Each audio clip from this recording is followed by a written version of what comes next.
परिचय। विद्यालय की छुट्टी हो चुकी है। बहुत तेज वर्षा हो रही है।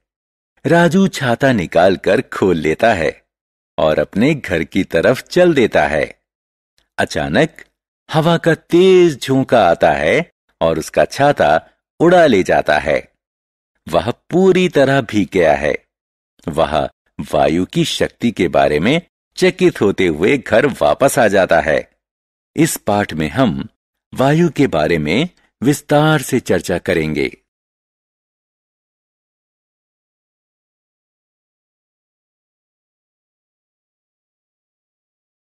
उद्देश्य। इस पाठ के अंत में आप निम्न करने में सक्षम हो जाएंगे: वायु के गुणों को बताने में, वायु के संगठन को समझाने में, इसके घटकों के महत्व को समझाने में, वायु प्रदूषण के कारणों को बताने में, पवन शक्ति को समझाने में। वायु के गुण। बच्चों, हम सब जानते हैं कि वायु हमारे चारों तरफ है। चारों तरफ देखिए। क्या आप वायु को देख सकते हैं? नहीं, क्योंकि वायु पारदर्शी और रंगहीन है। एक कागज का बैग लीजिए।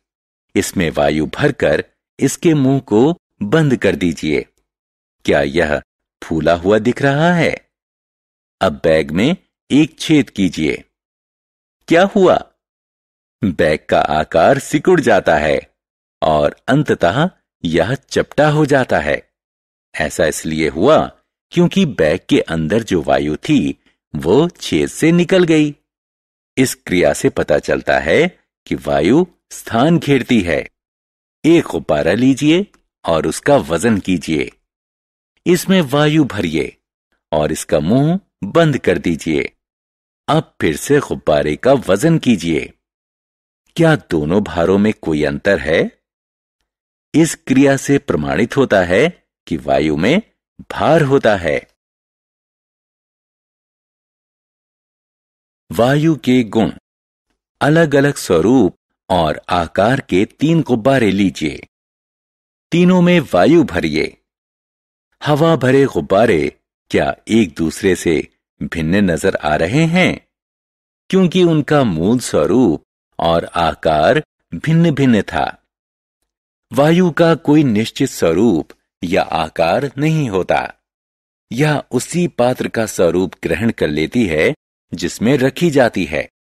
समीप के पार्क में जाइए। एक सीधी रेखा में दौड़ना शुरू कर दीजिए। अपने शरीर पर एक रुमाल बांध लीजिए और दौड़ना जारी रखिए। क्या रुमाल नीचे गिरता है? नहीं, यह नहीं गिरता। आसपास की वायु रुमाल पर दबाव डालती है और आपके शरीर से चिपकाए रहती है। यह गतिविधि प्रमाणित करती है कि वायु दबाव आरोपित करती है। पृथ्वी के चारों तरफ की वायु को वायुमंडल कहते हैं। वायुमंडल द्वारा डाले जाने वाले दबाव को वायुमंडलीय दबाव कहते हैं। अधिक ऊंचाई पर वायु का घनत्व कम हो जाता है, इसलिए ऊंचाई बढ़ने के साथ ही वायुमंडलीय दबाव कम होता जाता है।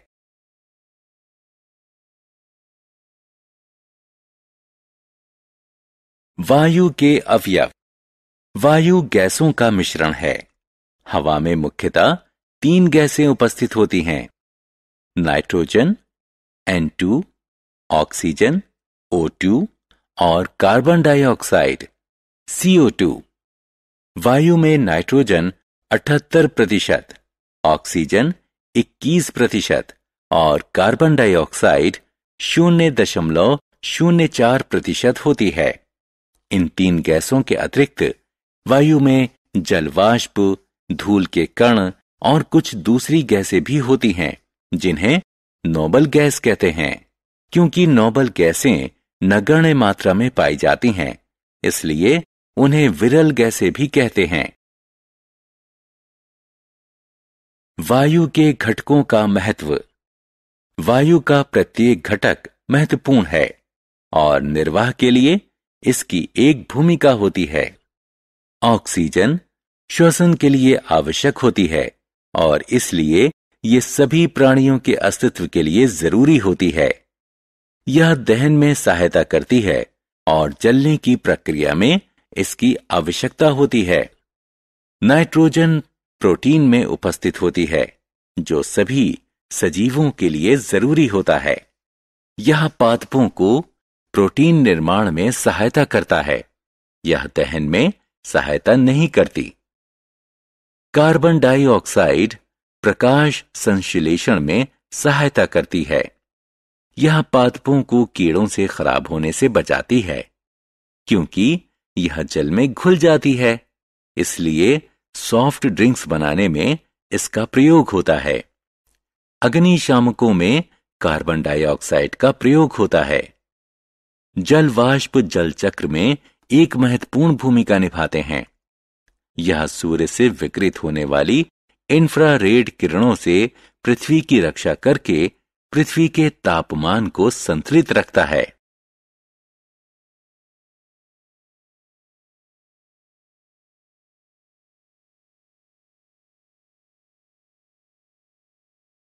मृदा और जल में वायु। एक मिट्टी में थोड़ी मृदा लीजिए और इसमें धीरे धीरे जल मिलाइए। क्या आप मृदा में बनते बुलबुले देख रहे हैं?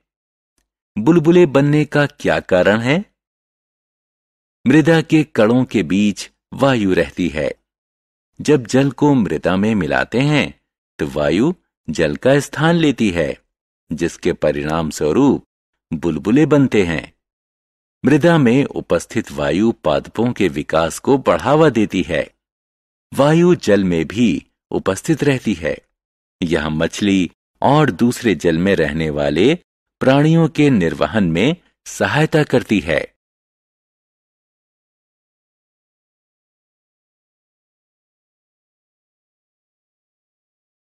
वायु प्रदूषण।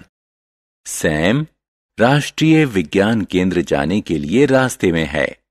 वह बाहर के अच्छे मौसम का आनंद लेने के लिए कार का शीशा नीचे करता है। काला धुआं छोड़ती एक बस बगल से गुजरी। वह खांसने लगा। आप जानते हैं क्यों? गाड़ी से निकलने वाला धुआं वायु को प्रदूषित करता है। जब इसे श्वास के साथ अंदर लिया जाता है तो यह श्वसन नली और फेफड़े को उत्तेजित कर देता है। कारखानों से निकलने वाले हानिकारक रसायन भी वायु को प्रदूषित करते हैं। पेंट, वार्निश और स्प्रे में ऐसे रसायन होते हैं जिनसे वायु प्रदूषित होती है। जहां कूड़ा करकट दबाया जाता है, उस पटाव से हानिकारक गैसें निकलती हैं, जो वायु को प्रदूषित करती हैं।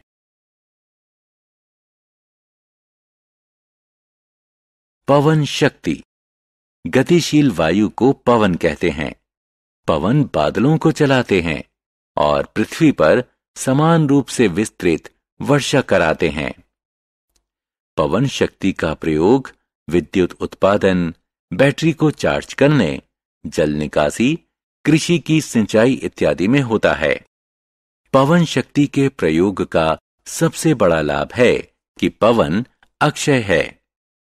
इसके द्वारा जनित विद्युत प्रदूषण मुक्त होती है। सारांश। आइए हमने जो कुछ सीखा है उसे संक्षेप में दोहराएं। वायु में भार होता है। यह दबाव आरोपित करती है और स्थान घेरती है। वायु का कोई निश्चित स्वरूप या आकार नहीं होता। वायु कई गैसों का मिश्रण होती है। वायु में नाइट्रोजन, ऑक्सीजन और कार्बन डाइऑक्साइड, जल वाष्प, धूल के कण और कुछ दूसरी गैसें भी होती हैं। वायु के प्रत्येक घटक की एक महत्वपूर्ण भूमिका होती है। गाड़ियों से निकलने वाला धुआं कारखाने, पटाव, पेंट, वार्निश और स्प्रे वायु को प्रदूषित करते हैं। पवन शक्ति का प्रयोग विद्युत उत्पादन, बैटरी को चार्ज करने, जल निकासी, कृषि की सिंचाई इत्यादि में होता है। पवन ऊर्जा प्रदूषण मुक्त होती है।